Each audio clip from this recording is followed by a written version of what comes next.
자, 앞으로 뜨거워질 테마로 기동현 대표는 통신장비 쪽을 선택을 해주셨습니다.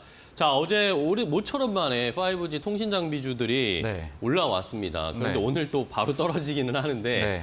그래도 어쨌든 바닥은 좀 잡았다라는 느낌이에요. 네, 아무래도 오늘 뭐 메리츠라든지 그 원전에 대한 이슈가 없었으면 네. 통신장비단에서 어느 정도 수급 탄력을 좀 더 받았을 것 같거든요. 그러게요. 하지만 오늘은 좀 수급 자체가 워낙 큰 이슈가 있다 보니까 해당 쪽으로 조금 수급이 빠르게 이동을 하면서 오늘 조금 매수하기 좋은 조정 국면에 좀 들어온 것 같습니다. 그래서 통신 장비주들 최근 들어서 해외 쪽으로 매출 비중도 상당히 높아지고 있고 이제 한 2분기를 어느 정도 턴어라운드를 기점으로 해서 3, 4분기 계속 대부분의 네트워크 이제 통신 장비주들이 실적적으로는 흑자 전환을 해 나가고 있는 상황이에요.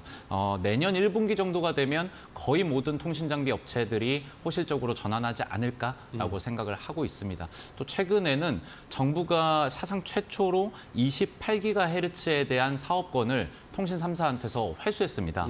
이런 경우가 사실 통신업계에서는 처음이라고 하는데 주로 이제 5G 단에서 쓰고 있는 그 주파수가 28GHz가 아니라고 합니다. 통신 3사가 원하는 이 주파수 대역수는 좀 따로 있었다라고 하고 있어요. 그래서 정부가 사실 28GHz를 허락을 했음에도 불구하고 뭐 투자라든지 여타 연구개발에서 너무나 소극적인 모습을 보였었기 때문에 주파수를 조금 회수해버리는 약간 초강수를 뒀다라고 보고 있고 이제 통신 3사가 원하는 거는 3에서 4GHz대의 주파수입니다. 미국이라든지 일본도 이제 5G라든지 6G 기술 패권 경쟁에 따라서 해당 주파수 대역 쪽으로 이제 6G 표준 주파수를 얼른 득하기 위해서 조금 노력을 하고 있고 여타 이제 미국, 중국, 일본, EU들까지도 모두 6G의 어떤 표준을 선점하기 위해서 상당히 기술 패권 경쟁이 심화되고 있는 상태입니다.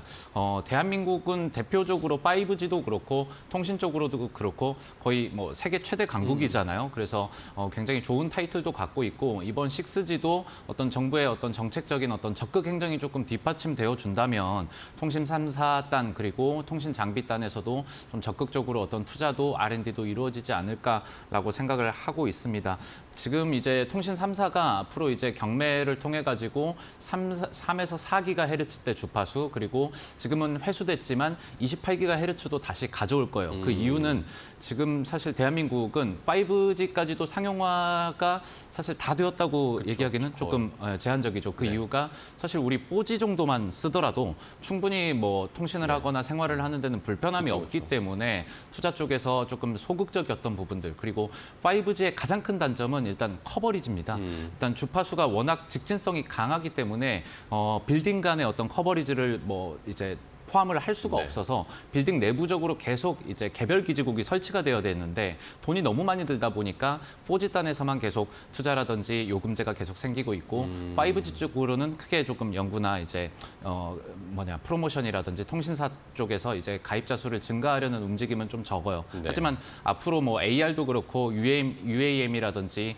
완전 자율주행, 뭐 XR, VR 기기들까지도 조금 일상생활에서 자리를 잡으려면 5G랑 6G는 필수적이기 때문에 앞으로 이제 회수되었던 28GHz 그리고 나머지 3에서 4GHz 단의 주파수까지 모두 확보하려는 경쟁이 조금 심해질 겁니다. 여기에 따라서 통신 장비주들의 수혜가 기대가 된다라고 보고 있습니다. 네, 알겠습니다. 자, 결국에는 뭐 5G, 6G로 가기 위해서는 뭐 통신사들이 투자를 해야 되고 거기에 따라서 그 투자의 수혜를 볼 수 있는 것들이 통신 장비주들이다라는 이런 식의 논리를 저희가 찾을 수가 있는데 자, 그렇다면 관련된 종목들, 통신 장비주들 오랜만에 흐름 좀 보겠습니다. 네, 최근 들어서 계속 주가가 눌렸었는데 오늘도 조금 조정은 받고 있습니다. 뭐 기술적으로 계속 121선에서 눌리는 모습들 뭐 거의 다 같은 모습을 볼 수가 있을 것 같아요. 대표적으로 RFHIC 보더라도 오늘 조금 4%대 조정이 나오고 있습니다. 하지만 RFHIC는 5G의 고주파수 전력 증폭기 등의 생산을 판매하고 있고 국내 통신 3사 그리고 해외 미출 비중이 지속적으로 늘고 있어서 실적도 계속 개선되고 있는 점들을 보시면 좋을 것 같아요. 지금 계속 미국 쪽에서 계속 수혜가 나오고 있기 때문에 하지만 주가에는 다 반영이 안 된 모습들입니다. 그래서 충분히 접근이 가능하고 이노 와이어리스 같은 회사를 보시더라도 주가 모습은 상당히 비슷합니다. 121선에서 기술적인 저항은 나오고 있고 앞으로 얼마나 이제 업사이드가 열려 있는지는 실적을 좀 봤으면 좋겠는데 이노 와이어리스도 해외 미출 비중이 70% 이상입니다. 오히려 국내보다 미국이나 유럽 쪽에서 5G를 적극적으로 도입하지 진입하는 데 상당히 노력을 많이 하고 있어서 국내 통신 장비 업체들이 해외 매출 비중이 늘어나고 있는 상황이고 이노와이어리스도 그 기업 중에 수혜를 볼 수 있는 기업 중에 하나다라고 보시면 좋을 것 같고 네. 마지막으로 솔리드를 보시더라도 뭐 흐름 자체는 비슷합니다. 또 미국 쪽에서 계속 호실적이 나오고 있는 부분들 그리고 솔리드가 주력으로 판매하고 있는 글로벌 SI 시스템 통합단의 어떤 장비 매출이 계속 늘어나고 있다라고 보고 있고 3분기를 기점으로 턴어라운드 되면서 호실적 기록하고 있는 모습들 확인을 하실 수가 있습니다. 네. 자, 어쨌든 뭐 지난달 한 달 전 정도에 이제 바닥을 잡고 통신 장비주들이 조금 이제 고개를 들고 있는 상황인데, 네. 자, 앞으로 한번 기대를 해 봐야 되겠죠. 그렇다면은 이렇게 통신 장비주들 중에 뭐 5G 관련 종목들 중에 어떤 종목을 저희가 최선호주 탑픽으로 좀 봐야 될까요? 그 HFR인데요.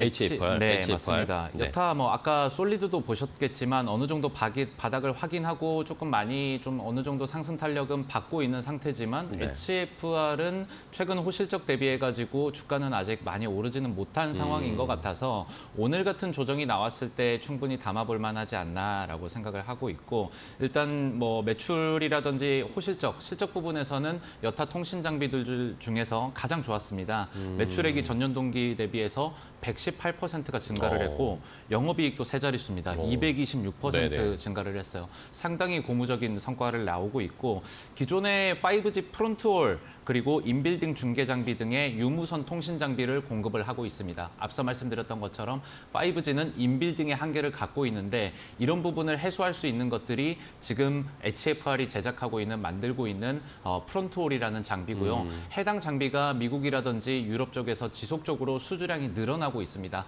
아무래도 5G가 인빌딩 안에서 적극적으로 커버리지를 확보를 하려면 HFR의 프론트홀 장비가 필수적이기 때문에 해당 수주가 늘어나고 있다라고 보시면 좋을 네. 것 같고 글로벌 고객사들 버라이즌도 그렇고 AT&T 국내 통신 3사 모두 글로벌 고객사들을 확보를 하고 있기 때문에 안정적으로 계속 수주량을 늘려나갈 수 있는 점들을 조금 강점으로 뽑고 싶습니다. 그래서 가격대에는 현재가부터 32,900원 위로는 매수가 가능해 보이고요. 네네. 목표가는 45,000원 그리고 손절가는 29,500원으로 제시해드리도록 하겠습니다. 네, 알겠습니다. 자, 5G 통신 장비주들이 어제 들썩거렸는데 말씀을 해주신 것처럼 앞으로의 계속 투자, 해외 쪽에서도 이제 5G 투자는 계속 늘어날 수밖에 없는 상황이기 때문에 이곳에 수혜를 받을 수 있는 종목으로 HFR 그리고 실제로 지금도 실적이 나오고 있는 종목이기 때문에 훨씬 더 안정적으로 저희가 투자할 수 있겠다라는 조언을 주셨습니다. HFR 최선호주까지 함께 확인을 해봤습니다. 자, 오늘 테마인 이슈 기동현 대표께서 좋은 인사이트 또 종목도 소개해 주셔서 너무나 감사하고요. 다음 시간에 대표님 또 뵙도록 하겠습니다. 고생 많으셨습니다. 감사합니다. 고맙습니다.